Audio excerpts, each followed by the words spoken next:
proportional relationships, lesson 6 notes. Example number 8. Graph the following equation. All right, so this is completely new.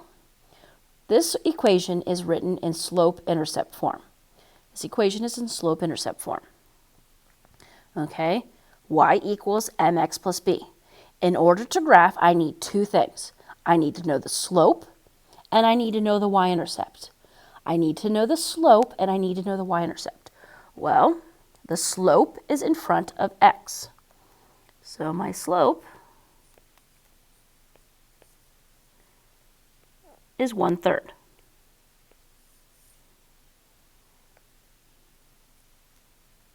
Again, slope is the number in front of x. My y-intercept is the number behind x.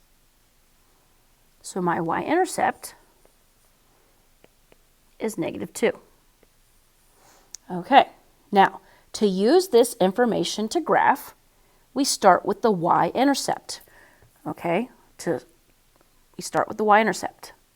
And the y-intercept is where we want to start on the y-axis. So put start here on y-axis.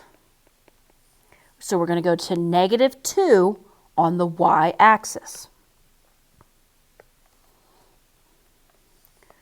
I'm going to go to -2 on the y-axis and put a point.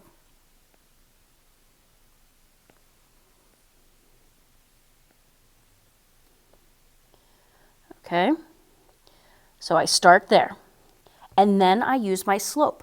Remember, my slope is rise over run.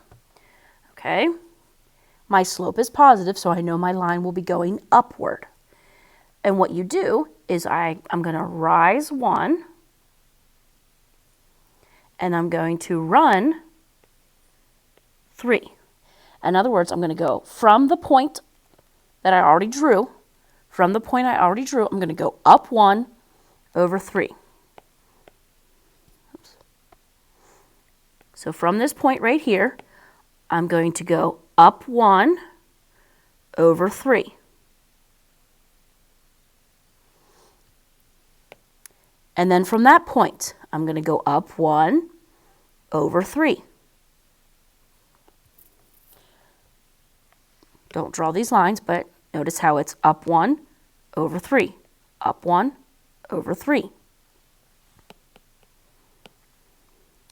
Now, since I've gone up and to the right as far as I can go, now I'm going to go the opposite direction. So in other words, I'm going to go this direction. Okay, so the opposite of up 1 would be down 1. And the opposite of to the right 3 would be to go to the left 3. So now, from this point, I'm going to go down 1 to the left 3. Then from there, I go down 1 to the left 3.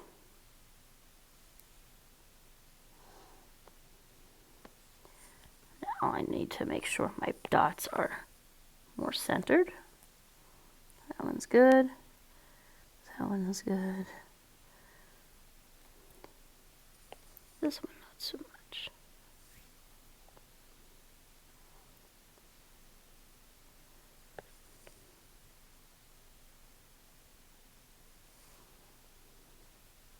Okay. Now, once you've plotted your points, you should use your straight edge. Line them up. Do all the points fall on your straight edge? If they do, you're ready to connect the dots.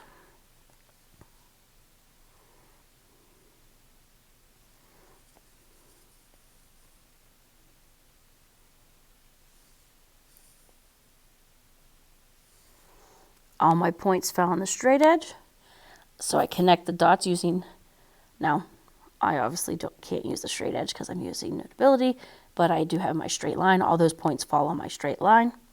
So I extend them I extend them past the grid lines. And because it is a line, I put arrows at the ends.